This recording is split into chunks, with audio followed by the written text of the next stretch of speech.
You guys are going to have to bear with me. I've been impressed by the presentations here this week that are so polished and refined and clean. And for those of you that know me, I am not. I wear my heart on my sleeve, and I'm proud of it. And I've got a lot I want to talk to you guys about today. This is like talking to my family. I love you guys. There's so much that I want to get out and talk about, and I'm a little nervous about the time to get it done, so bear with me. I made myself some notes to make sure I don't forget anything. So some of you have heard me talk about the Keiko story before.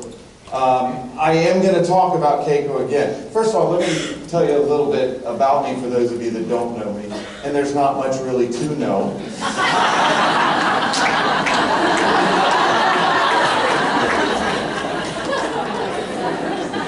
11-year-old daughter and a 15-year-old daughter, and that's legit. That's what they did. That's what they sent to me. And you know, at first I thought, well, is that true? It is true. But I would add to that, Montana, blah, blah, blah. Right? I do talk about Keiko all the time. I'm going to talk about Keiko again because, look, you guys have been incredibly supportive with the book that I wrote. I've had incredible feedback from that. But I didn't write it for you. I wrote it for the general public. And I'm going to come back to the reason for that. So I'm going to walk through the Keiko project again for about 20 minutes. And for those of you that have already heard it, you can hear it again. You know, but then we're going to get into some bigger topics. And the Keiko story lays the foundation for that. I really wish that I could stand up here and give you guys a positive and uplifting message, but I cannot. It is imperative that I do not. But before we get to that, let me start with just a couple of things. I want to go through something very familiar to you guys, but I'm going to start first by saying I do not agree with the concept of captivity. However, I am one of the biggest supporters of the zoological field in this community, and if you think those statements are in conflict, I'm going to show you later on when we get to this point, they are not. They absolutely are not. So let's start with the most pivotal part of understanding Keiko's life story, okay? The learning process. Now, I'm oversimplifying this, and I know you guys have seen this 1,000 times, but it bears repeating because it is so vital to understanding current events. It's imperative to understanding the best decisions in the individual interest of each animal. We have our ABCs, right? Antecedent, behavior, consequence. Right here, I've made the C a red, indicating that that's a negative consequence and a linear cycle. So hopefully you don't repeat that. What we like to deal in is the circular. So the consequence is positive and the behavior, empirically defined, increases intensity or frequency. And one other thing that's so vital, so important to understand is the conditioned emotional response that goes along with this. In fact, we know now that it is the anticipation of receiving reinforcement where it is at its peak, not the actual reinforcement itself. That's the conditioned emotional response. It is the beginning and the end of every problem we face and every good thing that happens. This is an important cycle to understand. Now, my wife calls these Skittles. But you've got all these little sequences, right, with a positive emotional response around it, conditioned response around it, and then you've got the linear ones, and this is what our life is made up of, right? Over a lifetime, we have thousands, if not millions of these events that shape who we are. And yeah, we learn from the traumatic events, right, because that's the way our DNA is designed. Adrenaline kicks in, and we make sure that we don't forget what that was, that we burned our hand on that stove. So we learn from that. But it is the positive experiences that are magnetic, that we're drawn to, that shape our choices. Everything we decide, the behaviors that we engage in, and animals are absolutely no different. I remember when people talk about, ooh, do animals have emotion? You're damn right they have emotion. They wouldn't survive if they didn't. And we understand this from a behavioral standpoint because that is the conditioned emotional response that goes along with the sequences of learning. Now, what I want you to do is I want you to focus on that. I'm not going to tell you Keiko's story because I want you to understand the logistics of what was done. I don't want you to focus on the politics of what was done. I'll get to that. I want you to focus on his ontogenetic history. Now, psychology tells us there's two categories here. There's phylogenetic and ontogenetic. Phylogenetic is the history of the species, for lack of a better description. It means that this is the evolution of this species in many different ways. And some, well, we'll get into the instinct thing later. Ontogenetic history is the history of the individual from birth, right? That is critical to understand in all of these conversations that go on with our extremist, radical, anti-zoo crowd. And a lot of the things we're talking about here this week, there's been focus on phylogenetic history. But the ontogenetic history, sort of the red-headed stepchild in the public domain, that's harder to explain. I want you to focus on that with Keiko, because it means everything. And Keiko is a good example. We're talking about, this is going on in the community right now, release this, release that, release SeaWorld's whales. Brief aside, if it ever comes to that, I will be chained to the gate. Yeah, so join me on that one. I'm going to need more than just me. Anyway, I want you to focus on that with Keiko, because you can't understand this journey if you don't focus on the ontogenetic history of the individual. All right, so let's look at Keiko's journey, and I'm going to go through this as fast as I can. I want to get to the real this stuff that we really that I really like to share with you. Okay, some history here. Again, think ontogenetic. Think of what he went through. He was collected in 1978 at likely less than 2 years old, more likely 1 year old. Probably the only behaviors he was engaging in at that time. I just remembered I didn't start my stopwatch. Somebody's going to have to let me know where I'm getting close. Thank you, Dave. Okay. So 1978, he's collected. Now, what's important to understand is that at that point in time, he's not doing anything. He's just underneath his mom's slipstream. He's nursing. He might be, mischievous a little bit and provoking some things in the social group, but that's about it. He doesn't know how to navigate, doesn't know how to forage, not eating solid food, or very little solid food. 1980, look at this, 2 years. All right, he's in acclimation in Iceland with other whales for 2 years. He goes to Marineland, Ontario in 1980. He's with 6 other whales. And he is ostracized socially. He's beat up, he's chased into the med pool. He is, and at that time, they probably didn't have an idea what they were doing with social management, pro-social management. More likely, they were probably inadvertently compounding the problem. So then he goes to Rio Aventura Park in Mexico City in 1986. He's by himself. In 1993, the movie Free Willy comes out, and you guys know what happened there. From public pressure and pressure from the anti-zoo crowd, he's forced to be donated to the Free Willy Keiko Foundation, and an actual release campaign starts.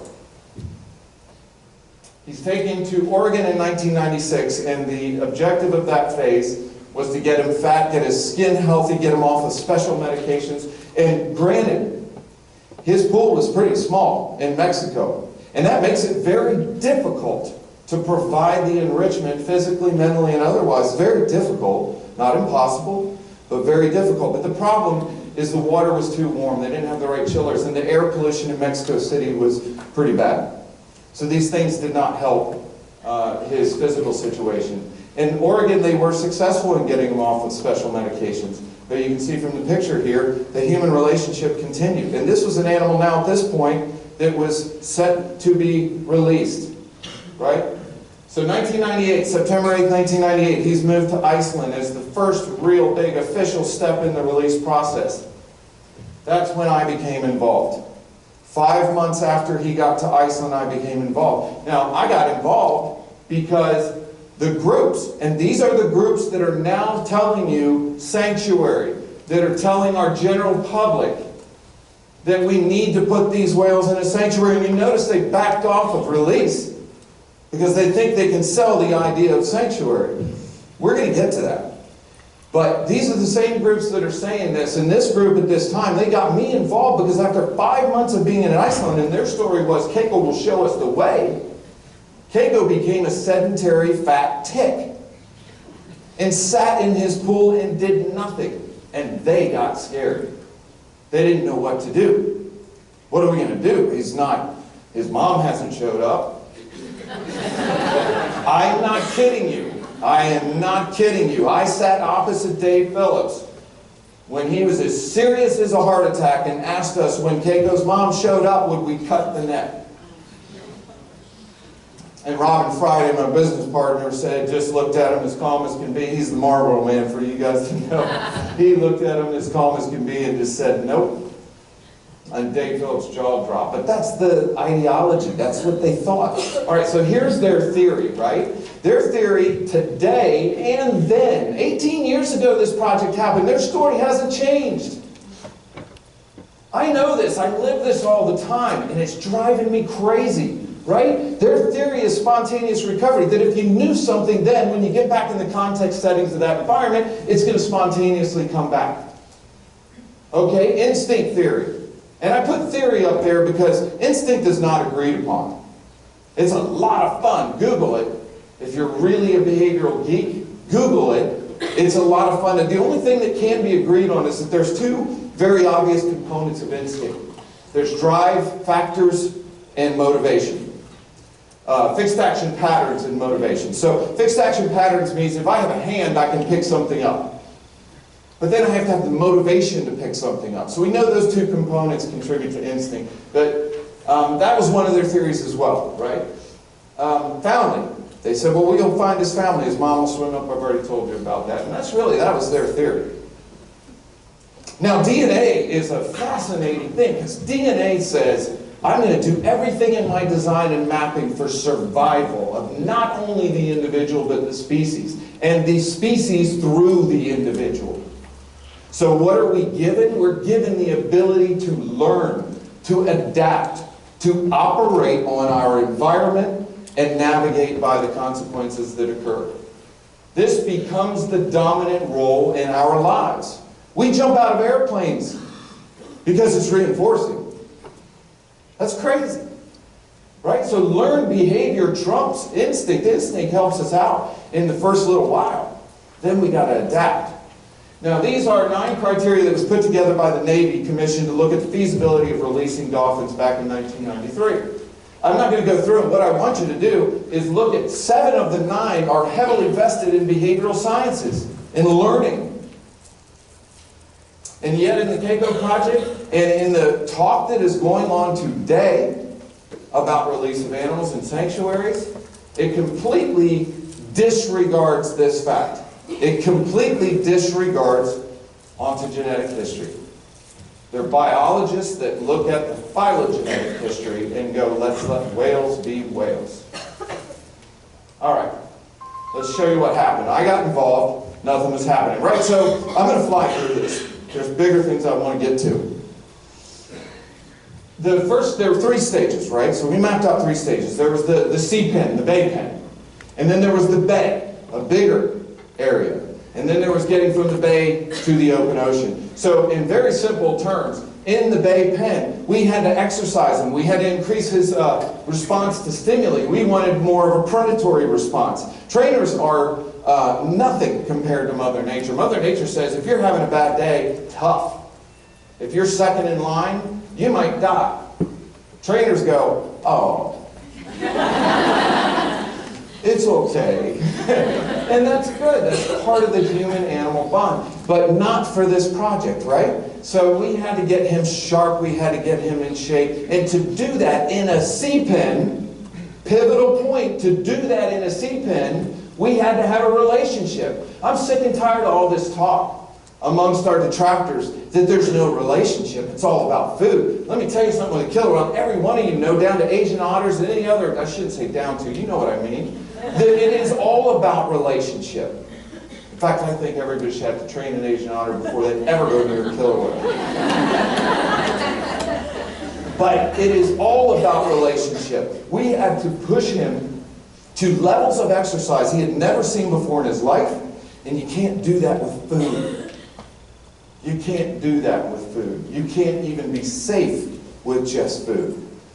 Whole different presentation. Second part of this was the bay. We couldn't just take, there's a permit involved here. You can't just go, okay, we're ready, we're going to take them out to sea and drop them off. You've got to meet those criteria. You've got to demonstrate that he's able to demonstrate certain skills and certain avoidance of humans and man-made things. Also, the world's not ready for the use of aversives. This industry, I hope, eventually develops reintroduction of cetaceans for biological purposes, not release. But when we do, the world is going to have to understand potentially the use of aversives in that scenario. We couldn't do that here. Everything had to be positive reinforcement, and some of it was, schedule-induced deprivation and things of that nature. But the bay was a step towards the ocean. We needed more space. We needed to take humans out of his life. We needed to transfer from a direct and overt reliance on reinforcement to more of an intrinsic system. We needed to create a void, and in the bay, I called this the mean season, and it was heartbreaking. One of our theories was that we were going to get him to the open ocean, and by that point in time, we would have created a void in his life where the relationship with his human foster family had once been. And that void would draw him towards the novel stimuli, the enrichment of the wide open ocean. And that was going to be a process, right? Not just a swim off into the sunset, but a very long process. So we went out to the bay. I have to stop and tell you one quick little story about that. So everybody in the world thinks that he's in this little pen. And again, this goes back to the ideology that these people are convinced of. And you have to understand, they're serious. They don't just get up and say, well, I'm going to screw with the marine mammal and zoological field. They believe they are empowered by God with a righteous cause, and they know what's right for those animals. And they have conviction. So I sat in meetings with these groups. They believe that a lie to the public that pushes them towards their goal is a righteous and just thing. In all the years I was at SeaWorld, I never was told to lie to the public. This is the type of people you're dealing with. And they thought, well, he's going to swim out of the bay pen like he's coming out of prison. Whoa, this is cool. Guess what? It took us 3 days to get him out of the bay pen. He shut down and went to the back, wouldn't go anywhere near the gate, and we used every tool behaviorally we knew how to use. And when he did finally come out, we reinforced those opportunities, right, of course, but we pushed it too much. And he got sick and shut down for 6 weeks. So, again, no surprise to you guys. All right, let me run through this real quick. So the other thing about, and this is relate to the sanctuaries, I'm not going to address a specific sanctuary project that's being proposed because there's several. But I do want to show you, and a lot of you work in open ocean environments. Let me make this distinction. Killer whales are different, right? Listen, they are big. And they're really mischievous, and if there's something in their environment they can exploit, they're going to exploit it. And a bay pen is the ocean's trying to destroy it all the time, on its own. And then you put a killer whale into it, and a killer whale leans on something. This thing undulates and whatever, and besides the fact that underwater it sounds like, it sounds like a chime, a kakaka, I'm not even trying to say that, of chimes. So the noise, nice try, right? So the noise alone is torture. But there's just some other things that are really funny. The operational. All right, so I saw this plan of Ingrid Visser's sanctuary, right? And the first thing I saw, and this again, guys, they don't know what they're talking about. I'm preaching to the choir, you guys know this, but I have to emphasize this. To the extent they don't know what they're talking about. Her plan had a 200-foot wide med pool. Medical pool. Well, the point of a medical pool is to be able to access your animal in an emergency situation or a critical care situation. And 200 feet wide is not conducive to that. So we're in this bay, and sometimes we go out and put 6 people on the corners of the bay pen, and it would take us 15 minutes to find him. And then, God forbid anything ever happened to him, we couldn't pull a net. We couldn't get to him. What are we going to do? There's rocks on the bottom. There's the immense amount of difficulty with a killer whale in a sanctuary is beyond belief. It's not feasible. Oh, okay, yeah, it's feasible. But what, for $100 million probably, and more than that in maintenance? It's crazy. And this speaks to the ideology. We're going to come back to that. Okay, so Bay operations. Next up was open ocean. I'll be quick on this one. We created a boat because we were sitting right inside of a harbor with traffic going back and forth. We created a boat that was distinguished as the walk boat. There was a platform and a callback, and if those things were present, he could approach the boat. If they weren't, he had to leave. When we got done with this boat, the plan was to sink it on a reef, right? No other boat he was allowed to go near. And this boat was a vessel to get him from point A to point B, because we couldn't just open the bay and hope he went the correct way, right? We needed to escort him, and we also needed some semblance of familiarity for that initial introduction. So we practiced taking him out and going neutral and allowing him to explore, allowing that void to be filled. And that worked incredibly well. But this boat was designed to be a slingshot around the moon. What happened is it went into orbit. It became his mama. And I'll tell you why. We went out to do the introduction, and again, these guys' idea was he's going to swim off into the sunset. It guided everything and every decision that they made. And after all the time that we put into planning this and executing this plan, they said, it's the day, we're going to take him out. He's probably not going to come back. He's going to swim off with wild whales. They harassed the wild whales for 6 hours with biopsy darts and suction cup tags prior to the introduction. It was not neutral as it was planned to be. It was immensely traumatic. And if I put you in an airplane, you know, a Cessna, and you've never flown before, and we go for a flight and we crash, and miraculously you live, how quickly do you think I'm going to get you back in the plane? Right? This is what happened. So now we've set the stage of this traumatic event and exposure to wild killer whales. Well, at that point, we had a lot of disagreements with the organization. And myself and 3 other colleagues, including Robin Friday, told the leadership that you can't ask us to knowingly put an animal in harm's way. You can't ask a person to do that. They refused to accept our request to do it the right way, and so we parted ways. After that, they continued to take Keiko out. We had given them a gun. We had given them a loaded weapon. I want you to watch this. They went out hundreds of times. I'm going to stop in just a minute talking, but I want you to listen to the end. And you marine mammal people are going to recognize what you see here, even though it's very difficult to see.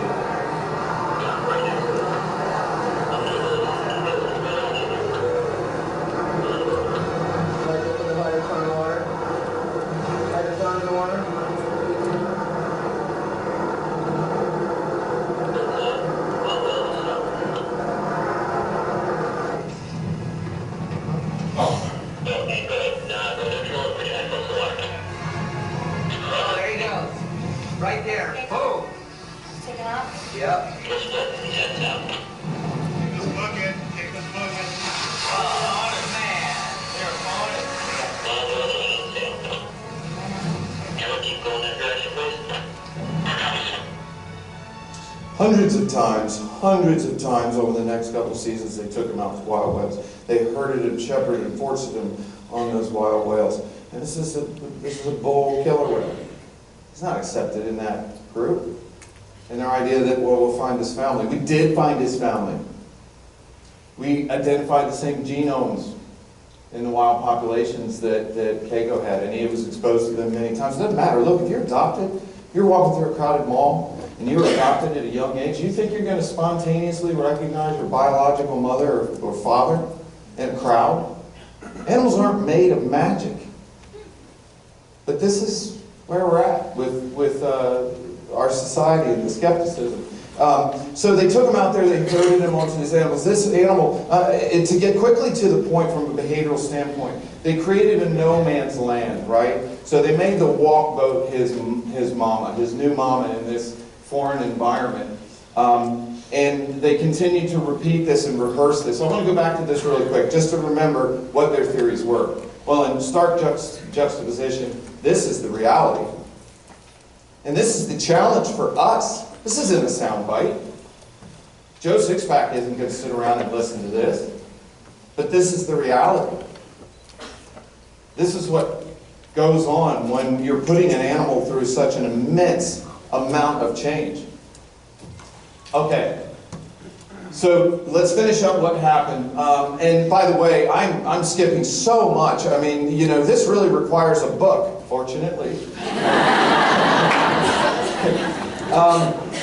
So they left him out at sea. Regardless of what you heard, let me be really clear on a couple of points, because it's been confusing. There's, first of all, a photo of whales swimming in the wild, and a whale in the middle, a big male in the middle with a bent dorsal fin, and they say that's Keiko. How many people have seen that? Okay, maybe not as many as I thought. Let me assure you that is not Keiko. Keiko never spent more than 20 seconds at most in close proximity to any wild whales, over hundreds of attempts to put him there. He ended up going way away from both, avoiding the walk boat because of the repeated exposures to whales, and avoiding the whales themselves. Again, no man's land. Well, they left him out at sea in the last and final season because the storm came in. He didn't leave them following whales. That's what you'll hear. He didn't. They left him because they had to book it back to base, and you could only go about 3 knots with him at best. So they left him out at sea. They left a sailboat, the Vamos, to track him. And they tracked him with VHF for about 150 miles to just north of the Faroe Islands, and then they lost track of him. Well, we don't know. There was no eyewitness sighting of what he did over those 22 days. But in 5 years of this project, he was only by himself for 22 days. Don't let anyone tell you different. He was under guarded supervision of the walk teamer in the bay pen the vast majority of the time. In fact, every winter, because the weather was so harsh, he was in the bay pen. Not even the bay pen. This went on for 5 years. 22 days he's alone. And the only thing we know is the Argus satellite data points. No eyewitness sighting. There was some deep diving. There were some erratic patterns.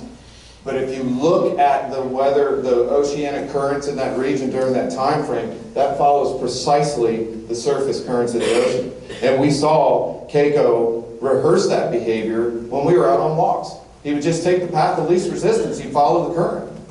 He didn't know where he was going. So he gets to Norway, and what's the first thing he does? He's the prodigal son.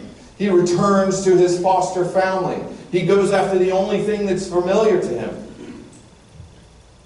And people get in the water with him. He's swimming boat to boat with his mouth open. He's getting fed. He's getting all kinds of attention. Well, the organization said, he survived 3 weeks. He must have eaten. We're almost there. We're going to keep going. They got the king of Norway to get everybody to get away from Keiko. But that wasn't good enough. They said, let's get him back to a secluded bay in Toknes Bay. And they did. And then this is where the hurt starts. For a year, he was in that bay. They refused to feed him on the basis that he could feed himself. But to add insult to injury, they didn't just cut him off completely. They fed him 22 to 30 pounds every other day. It's a killer whale that needs 120 pounds a day to survive. So this was a long, slow, chronic malnutrition that set in. They introduced deprivation of everything familiar to him. I am trying to break your heart. I need you acutely aware of where we're going next. This animal died a horrible death, right? Make no mistake. And this is exactly what would happen to SeaWorld's whales if they were put in sanctuaries. I don't even care if you call it release. Because the ideology behind the sanctuary is that whales need to be whales. And what that means is deprivation. Deprivation from all things familiar. I want you to take your dog, put him in your backyard in a fenced-in area, and you can't look at him, you can't interact with him, you can't touch them, you can't enrich them, and they get whatever in that pen. That's what they call a sanctuary. All right, getting ahead of myself. So on December 12th, 2003, Keiko died.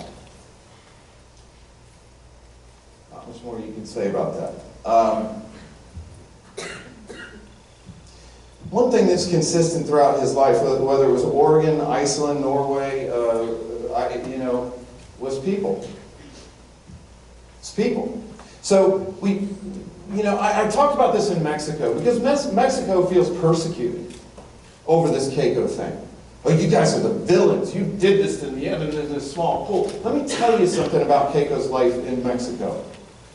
They may not have had the best pool. The water might have been warm. The air might have been polluted. But they loved him. They loved him, and we've studied this, right? We know now, and it doesn't surprise me, conditioned emotional response, all the things we've been talking about. They loved him. This was an immensely positive life. And that's what played out in Iceland. He had every opportunity to investigate wild whales, or even porpoises and seals. He had all kinds of opportunities. He had the wide open ocean. What did he choose? Every time, without fail, 100% of the time, his human family. We've studied cortisol. We looked at horses in a dressage ring, and then dolphins in a positive training environment. And the dolphins have virtually no cortisol, and it goes away very quickly. That's the indicator of stress. I'm not a vet, so I'm regurgitating here. But we've looked at horses in a dressage link and seen that there is a much higher level of cortisol, and that it stays there longer after the interaction. The power of a positive relationship is immense. It's what makes us safe when we are in the water with killer whales. If that history is there, if that relationship is there. Okay, so that was there throughout Keiko's life, no surprise. All right, a point on sanctuaries. I'm going to talk over this a little bit. Again, you hear all these things, and I want you to focus on the fact that killer whales are a totally different animal when it comes to a sea pen. This is Iceland. And this was several times a week. I weighed 220 pounds. I got picked up off the ground with two 35-pound buckets in my hand by the wind. That's not an exaggeration. There were days we could not get him food because you'd go to put food in the water and the wind just took it. And all he could do is hide in the quietest part of the bay. But the surge current, there were these several-ton concrete rings in the bottom, and the surge currents would lift them to the surface. And we're fortunate he didn't get entangled in the net and died right there. Many, many, many times. So, again, I wanted to show you this video because I want you to just understand the reality of sanctuary. And it drives me crazy when I hear all this garbage from a group of people that don't have one clue what it takes to care for and provide a thriving and loving environment for an animal. And then these fantastical ideas. This is reality. Why did this happen? Why did this project happen? These are the obvious things, right? The obvious things are the agenda this organization had, and a prejudice against zoos, a prejudice against human and animal relationships. But this really happened because of the power of a word. I want to beat you over the head with this. I'm not talking about a buzzword here. I have to use a couple of quotes that may be kind of cheating a little bit, but these are powerful quotes. In the book, The Language of Trust, Michael Maslinsky writes about, throughout history, language has been used to even enslave or kill people, to start wars. Words have power. Why do words have power? Because they go beyond their tacit meaning or explicit meaning. They go to the emotional framework that surrounds a word. And in our case, with humans, sometimes that emotional framework is multifaceted. Not just one emotion, many emotions. So let's take a look at a word, a vile, poisonous word born out of a language of hatred that we ourselves continue to use. I might offend some people here. I don't care. I'm not going to back off of this point. Every time I hear us say captivity, you are selling the future of our planet. Is that dramatic? I'll show you why this is right. These are the emotional meanings of this word captivity. It's deprivation, it's punishment, it's isolation. I was in the car riding with a colleague of mine from Japan, and we were talking about this, and she was asking me, why is this a problem? And we finally discovered, I said, well, and I don't know Japanese, but I said, does the word you call for where your animals are in your zoos, is it the same word you use for people you put in prison? And she went, oh, no. Oh, that's horrible. And I went, yeah, but in English, it is. It is. If I tell you, hey, I got a golden retriever in captivity, what do you have in captivity? That's insane. Why is it insane? Because we love our pets. They're part of our family. Chances are the animals in every one of your organizations get better care than your pets. And we love them. Why don't we talk about them with the language of love instead of a language of hate? We might be desensitized to it. Maybe that's the problem. Maybe we've been saying it too long. But I guarantee you Joe's six-pack is not desensitized to it. And we're trying to save the vaquita, and we're talking about captivity as a solution. Does that sound good to you? That doesn't sound good to me. We're not setting ourselves up to succeed. No rational person is going to agree with captivity. They're criminalizing the animal-human bond, and we're promoting it. We're agreeing with the premise, as Greg talked about. Another great one I can't bypass, Winston Churchill. We are slaves to the words we let slip out. Again, I just wanted to emphasize, I'm not talking about buzzwords. This goes far deeper than buzzwords. Now, I want to talk about what I call the perfect storm.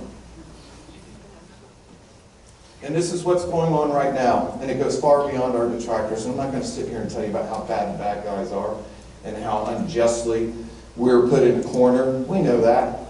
There's a bigger problem.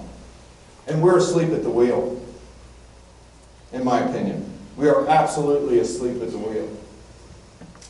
Richard Louv writes about nature deficit disorder. I'm going to sum this book up for you in just a minute. Just a quick 30 seconds. This is the book. I recommend you read it.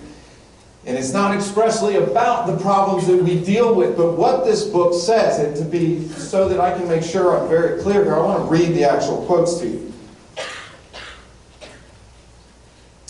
Richard Louv writes, "The American experience of nature, culturally influential around the world, has gone from direct utilitarianism to romantic attachment to electronic detachment.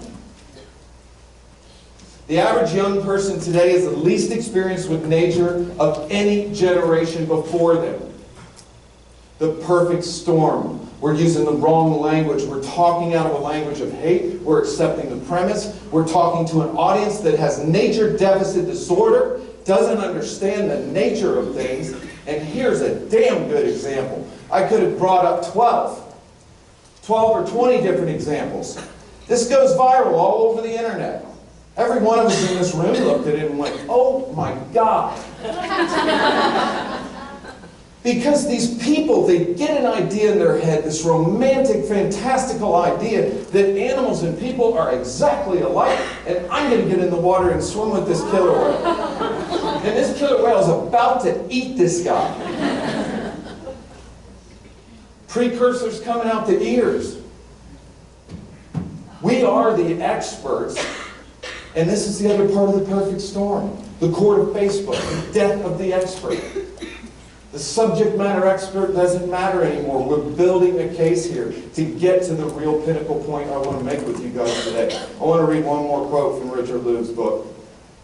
Western culture accepts a view that because we are immersed in data, we know more about the world around us, but when it comes to understanding nature and animals, it is smelling, hearing, tasting, and sight that are missing from our experience. We know that. We've been saying that. All right, but there's a solution. I want to briefly talk about my wife. And the point of this part right here is that I want to get across to all of you. Because I've mentioned this has been about cake and it's been about killer whales. But let me tell you something right now. It's every one of you. I don't care what animal you work with. They're coming for every one of you. And here's a point I'm going to make for this. My wife, who was a supervisor at Chamo Stadium when she left in 2005. She was there 12 years. And one of the best trainers I had ever worked with in my career there, which is why I married her. Now I work for her. Anyway, she became a black bear biologist for FWC in the state of Florida.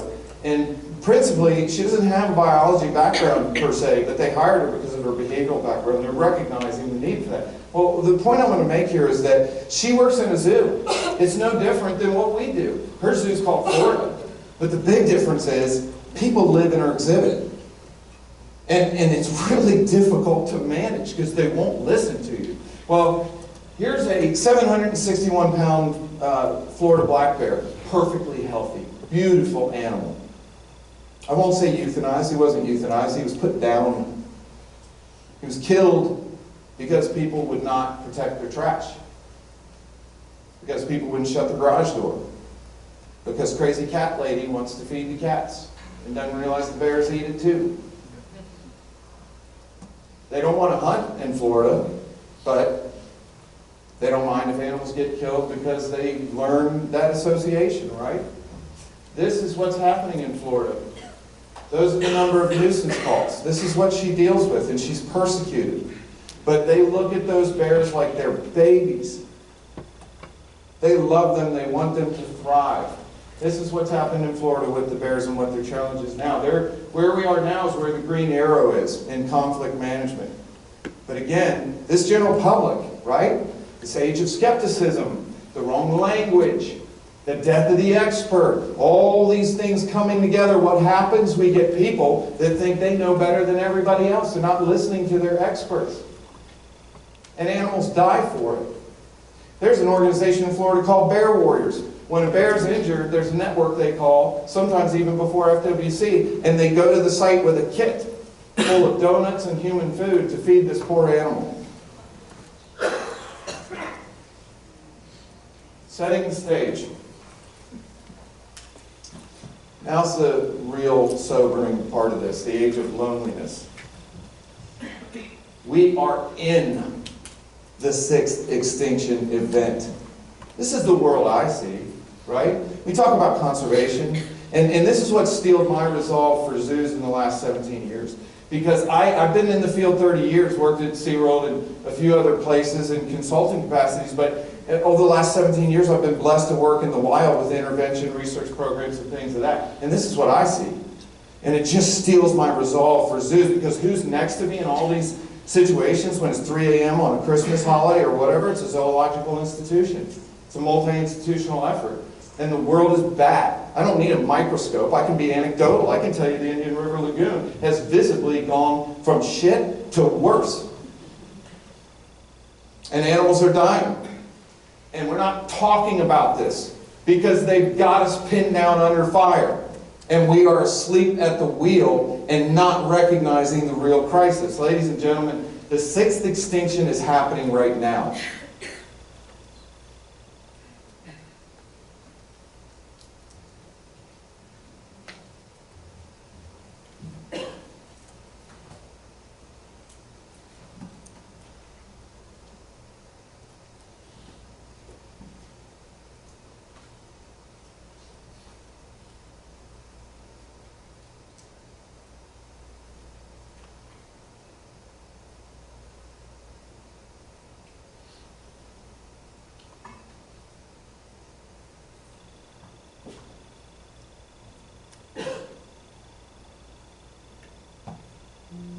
Half.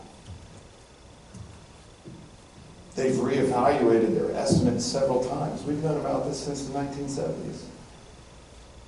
We've got to increase those estimates over that time period by 400%. 400%. Because every time we look at it, we realize we were wrong. It's worse. We're not slowing this down. Look, conservation, I think, is a great word. It's what we do for our kids in the future. I think what we're doing right now is salvage, rescue. There's a freight train, 100 years of industrial economy coming down the tracks, and you can't just stop it. You can't stop it. Put your plastic bottles away in the recycling bin. That's not going to do anything to help us today.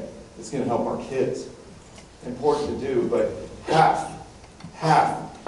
Here's the irony, though. This is the most rapid and large-scale loss of wildlife in studied history, and the difference is that it's human-imposed. That's the difference. It's the first extinction event that's human-imposed. We have the anti-zoo propaganda that's telling us that, they're amassing science on how alike humans and animals are. And we're doing some of that too, and that's okay. I mean, there are a lot of similarities. Dr. Walsh talked about those. But, it's important to understand also that it is their differences that empower us to effect preservation plans. I think also, I said we're asleep at the wheel. I think also we've contributed to this problem because we have, I'll call it humanized animals. We've done a very good job at convincing the public to love our animals, to love animals they would not otherwise come into contact with. And that was necessary, absolutely necessary. But now they think they know what those animals need. They think they're like us in so many ways, and now we need to show them their difference. We shouldn't be naming them Bob and Kevin anymore. We should be showing them their true talents and their characteristics and how they survive, how they adapt, and showing them how they learn in the environments that we create and thrive. We've got to re-educate this public that is suffering from nature deficit disorder. There's a belief out there that let nature take its course. Extinction's going to happen. Hey, there's nothing we can do about it. It's all right. We're okay. Oh my God. I'm thinking about what Julie was talking about, the gray wolves, right? That's a fascinating. I sat at dinner with Jack Hanna and listened to him. The guy's got so much information in his head, he can't get it out fast enough. So he talks about the gray wolves, and the gray wolves come back, the elk change their behavior, a tree comes back, the beavers come back, the shorelines change, rabbits come back. Reverse that order, and what you have is trophic collapse. When we lose an apex predator, we have trophic collapse. I don't think global warming is our biggest threat, although they're saying that's a hoax now. I'm just kidding. I'm not getting into that. But I don't think that's our biggest threat. I believe there's a much more clear and present danger. I think it's trophic collapse. I think we've got so much reliance on the ocean as a food source for our society that we're going to lose biorich zones when we lose apex predators. And then it's going to become geopolitical, taking control over the remaining biorich zones. So this could get really ugly. Okay, now I am going to try to get to a positive note. All right, I'm just about done. There are things we need to fix this. We need proactive research. We need intervention. We need rescue and salvage, all of these aspects. We need impartiality, the ability to make a decision in the best interest of an animal because of their history. Right? Not a prejudice that, hey, let's not put them in a zoo. We need impartiality to make those right decisions. We need the public's trust, and we've lost that. We need financial resources. Conservation and prosperity go hand in hand. You don't worry about what's on your table, or you don't worry about your backyard when you can't put food on the table, and corporations are no different. The challenge of preservation and conservation is the same. And we need relevant experience. This is all invested heavily in zoological sciences. This is what I want to say to you guys. They're selling sanctuary. We are the sanctuary.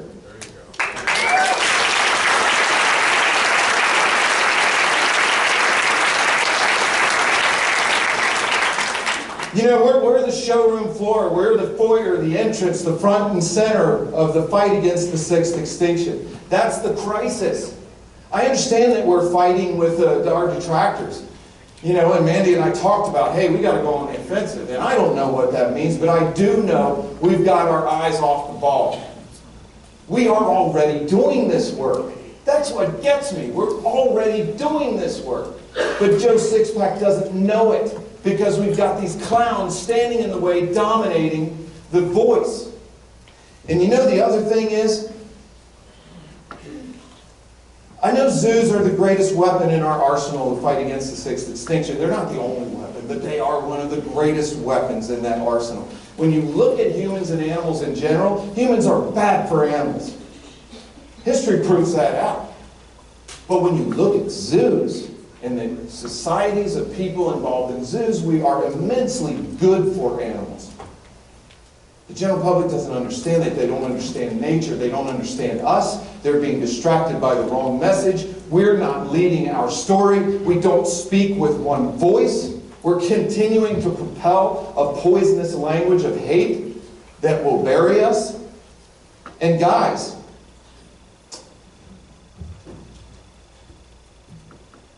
your profession is honorable. It's noble. There's an inherited, here's the paradigm, I want you guys to get that. I want to get this across. And again, this is my heart on my sleeve. I feel it, I see it every day, but do you understand how vital you are? Do you understand that the earth is at risk here? This is dramatic, I know. I'm trying to make it dramatic because it's already happening. I know you guys have to take care of daily duties and get lost in the minutia. I have the blessing of working with you here and there, but kind of being at 30,000 feet most of the time. And I see what you do and how important you are. We don't have the luxury of just giving up because it's inconvenient or because there's a misinformed public. It's incumbent upon us and our responsibility to lead and to educate and to make people understand what's at stake here. The cost of failure is forever, it's extinction. And businesses have to be healthy too. I just want to say that very importantly. Businesses have to be healthy.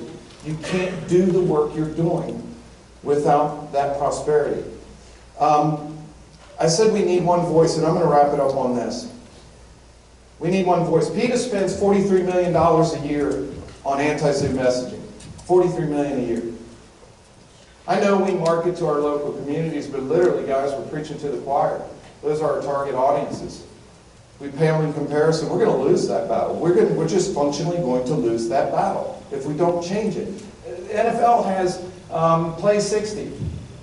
NBA has NBA Cares. It's one voice, one message, one consistency, and they are shouting above every other thing you could think to say about it. Why aren't we doing that? We have got to do that. We used to have a voice, and this is one of the things that strikes me. We used to have a voice. Guess who it was? It was SeaWorld. SeaWorld stood on the front lines and did a lot of good things, and because of the size of it and the breadth and all that they did, they were passively our voice, our collective voice. And despite the fact that we all pointed fingers and, envy this and envy that, we all admired the SeaWorld of yesteryear. Well, they got their jugular ripped out. They don't have a voice anymore. And here we find ourselves without that one voice. We have got to find a way to do this. We have got to understand that it's the crisis we need to be talking about. And guys, thank you for your patience. I want to tell you that, okay, the Earth's at risk.